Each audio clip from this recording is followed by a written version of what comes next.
Hello friends, welcome to குறிஞ்சி கதம்பம். நாம் இன்றைக்கி பாலக் பராத்தா எப்படி பண்ணுறதுன்னு பார்க்கலாம்.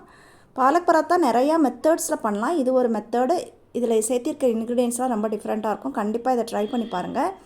இதுக்கு இலைகளை மட்டும் நல்லா எடுத்துகிட்டு தண்ணி கொதிக்க வச்சுட்டு தேவையான அளவு தண்ணீர் எடுத்து கொதிக்கும் பொழுது இந்த இலைகளை அதோடு சேர்த்து ஜஸ்ட் ஒரு 2 மினிட்ஸ் விட்டு ஸ்டவ்வை ஆஃப் பண்ணிடுங்க.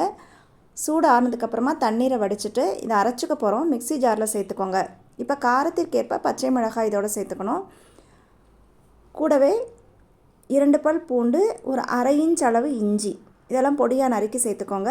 கலர் தூக்கலாக தெரியறதுக்காக ஒரு அரை டீஸ்பூன் மஞ்சள் தூள், 1 டீஸ்பூன் சீரகம், அரை டீஸ்பூன் தனியா, கொத்தமல்லி விதைகள், தேவைக்கேற்ப உப்பு இதெல்லாம் சேர்த்து தண்ணி அதிகமாக விட வேண்டாம். தேவைப்பட்டால் மட்டும் ஒரு 2 டேபிள் ஸ்பூன் அளவு சேர்த்து நல்லா ஃபைன் பேஸ்ட்டாக அரைச்சிக்கோங்க.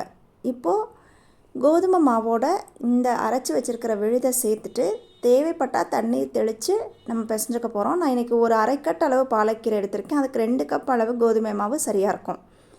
இப்போ இதை சேர்த்து நல்லா ஃபஸ்ட்டு மிக்ஸ் பண்ணிவிட்டு கையால் அழுத்தி பிசையும் பொழுது தண்ணி தேவைப்பட்டால் தெளித்து இந்த மாதிரி சப்பாத்தி மாவு பதத்துக்கு பிசைஞ்சிட்டு லைட்டாக ஆயில் அப்ளை பண்ணி ஒரு 15 to 30 மினிட்ஸ் டைம் இருந்ததுன்னா வச்சுருங்க. இல்லைனாலும் உடனேயும் சப்பாத்தி போடலாம்.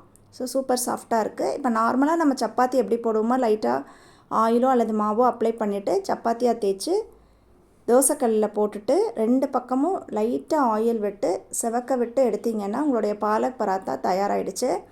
நம்ம இந்த இஞ்சி பூண்டோட தனியா சீரகமெல்லாம் சேர்க்கும் பொழுது அந்த வாசம் ரொம்ப சூப்பராக இருக்கும். அந்த பாலக்கீரையோட ஸ்மெல் கூட இதில் தெரியாது. கீரை சேர்த்திருக்கோங்கிறதே தெரியாது. ரொம்ப டேஸ்ட்டாக இருக்கும். கண்டிப்பாக எல்லாருமே இதை ட்ரை பண்ணி பாருங்கள். ட்ரை பண்ணி பார்த்துட்டு எப்படி இருந்ததுன்னு உங்கள் ஃபீட்பேக்கை மறக்காமல் கமெண்ட்டில் சொல்லுங்கள். நம்ம இதுக்கு முன்னாடி ஒரு 10க்கும் மேற்பட்ட பராத்தா ரெசிபீஸ் போட்டிருக்கோம். பராத்தா அப்படிங்கிற ப்ளேலிஸ்ட்டில் இருக்குது. அப்படி இல்லைனாலும் லிங்க் டிஸ்கிரிப்ஷனில் கொடுக்குறேன், செக் பண்ணி பாருங்கள். தேங்க்ஸ் ஃபார் வாட்சிங்.